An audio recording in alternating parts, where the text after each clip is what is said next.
The winter sun was still bright in the daytime sky, but the cold felt sharper than usual, as if the world itself was holding its breath for something life-changing. On one crowded street at the edge of the city, a man named Riven sprinted across melting patches of snow, clutching a torn backpack while trying to balance a tiny Christmas gift wrapped in newspaper. His breath came out in clouds, his hands trembled, his heart pounded, not from the run, but from the fear that he had just ruined the one chance life had unexpectedly handed him. Because today was supposed to be different. Today was supposed to be a new beginning. Today he had a blind date, and he was already 45 minutes late. If you believe in kindness, second chances, and stories where broken people still find hope, please like, comment, share, and subscribe to Kindness Spark. Your support helps us spread more heart-touching stories like this one. Riven wasn't the type to go on dates, let alone blind ones arranged by his neighbor who thought he deserved a miracle once in a while. He was a 34-year-old single father struggling through life on a paycheck that barely survived his son's asthma medication and school fees.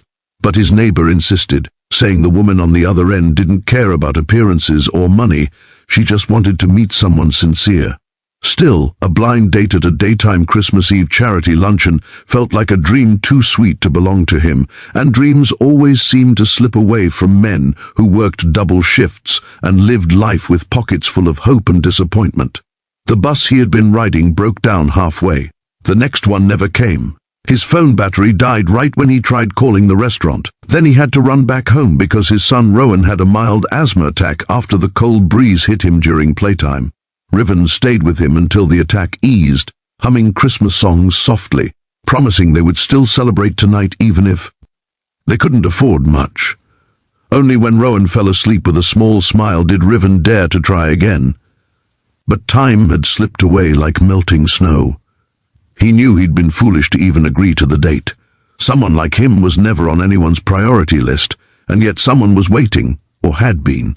Someone he was going to disappoint. Still, he ran.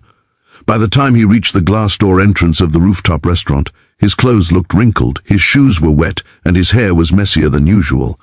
He looked like a man who had been chasing life for too long and was still falling behind. He almost turned away, telling himself it was better to walk back home and pretend this never happened. But then something invisible inside him, a tired hope, refused to give up. He pushed the door open, and there she was, Maela, a name he didn't know yet, but a face he would remember forever. A woman in a warm beige coat, long soft brown hair spilling over her shoulders, sitting alone at a table by the window with daylight reflecting off the snowy skyline behind her. People whispered her name across business magazines and philanthropy articles, though Riven had no idea. She was one of the city's youngest billionaires, the quiet kind, the type who built orphanage programs and funded free meal kitchens without attaching her name to them.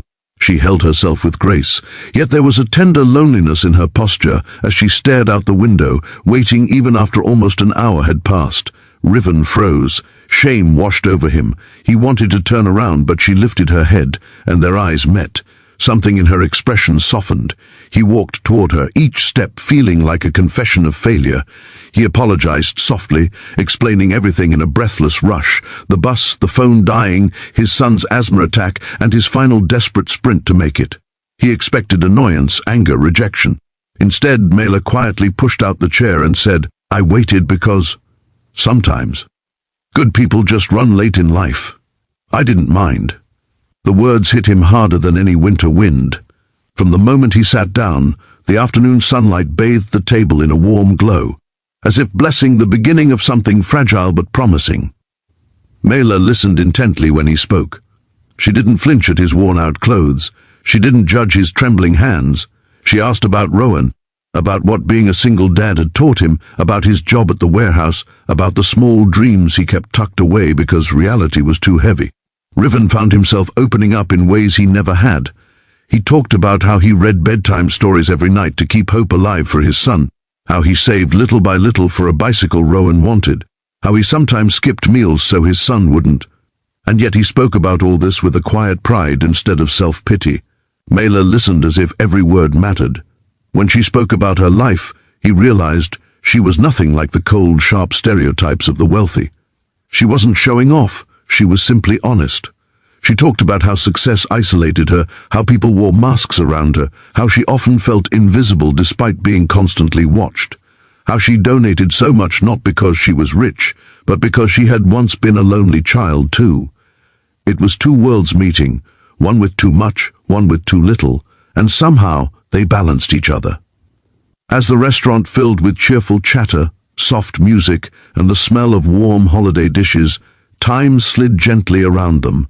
They ate slowly, savoring the moment rather than the food. For the first time, the season didn't feel heavy for Riven. It felt possible. After lunch, they stepped onto the rooftop terrace. Sunlight glimmered over the city's snowy rooftops like frost-kissed diamonds. Maela pulled her coat tighter as a cold breeze passed. Without thinking, Riven offered his scarf. It was old and a bit frayed, but it was the only warm accessory he owned.